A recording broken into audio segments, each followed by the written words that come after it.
സ്പന്ദിച്ച് ചുറ്റമ്പലകത്ത് പൂർണ്ണമായിട്ട് സ്പന്ദിച്ചു നിൽക്കുന്ന ആ ഒരു പ്രത്യേക അന്തരീക്ഷത്തിലേക്ക് നാം ദേവനെ പ്രാർത്ഥിക്കാൻ വേണ്ടി അകത്തേക്ക് ചെല്ലുന്ന സമയത്ത്, പ്രത്യേകിച്ച് ശ്രീകോവിൽ പൂജാകർമ്മങ്ങൾ നടക്കുന്ന സമയത്ത് ശ്രീകോവിലിൽ നിന്നും ചുറ്റമ്പലം പൂർണ്ണമായിട്ടും അധ്യാത്മ ചെയ്തതിന്റെ പ്രസരണം.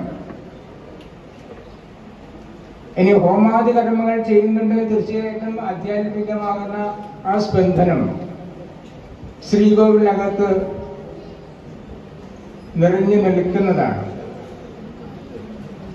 അപ്പോൾ ഒരു ഭക്തൻ അമ്പലത്തിൽ കയറുന്ന സമയത്ത് ഷർട്ട് ധരിക്കണോ, ഷർട്ട് ധരിക്കേണ്ടത് എന്നുള്ളതാണ് നമ്മുടെ ചിന്ത.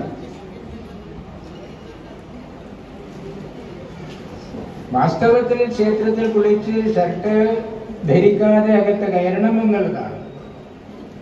അപ്പൊ ഈ ആധ്യാത്മിക സ്പന്ദനത്തിൽ ക്ഷേത്രത്തിൽ പ്രവേശിക്കുന്ന സമയത്ത് നാം ഷർട്ട് അഴിച്ചു വെച്ചുകൊണ്ട് ക്ഷേത്രത്തിൽ പ്രവേശിക്കുമ്പോൾ ആ ആധ്യാത്മമാകുന്ന അമൃതധാരയിൽ സ്നാനം ചെയ്യുവാൻ നമുക്ക് കഴിയും. അപ്പോൾ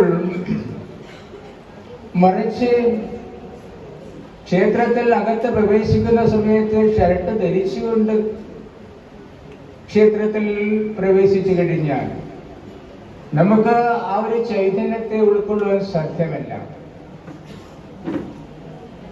ക്ഷേത്രം എന്ന് പറയുന്നത് നമ്മുടെ ദേവന്റെ ചൈതന്യം കൊണ്ട് സ്പന്ദിച്ചുകൊണ്ടിരിക്കുന്ന ഒരു മഹാചൈതന്യമാണ്. അപ്പോൾ സ്ത്രീകൾ എന്ന് പറയുന്നത്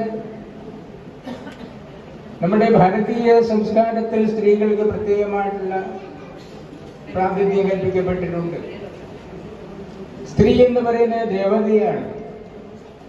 എത്ര നാരസ്തു പൂജന്തേ രമന്തേ തത്തദേവത എന്നാണ് മനുസ്മൃതിയിൽ പറയുന്നത്. എവിടെ നാരികളെ പൂജിക്കപ്പെടുന്നുവോ അവിടെ ദേവത കളിയാടുമെന്നാണ് മനുസ്മൃതി പറയുന്നത്. അപ്പൊ ചില ആളുകൾ ചോദിക്കും,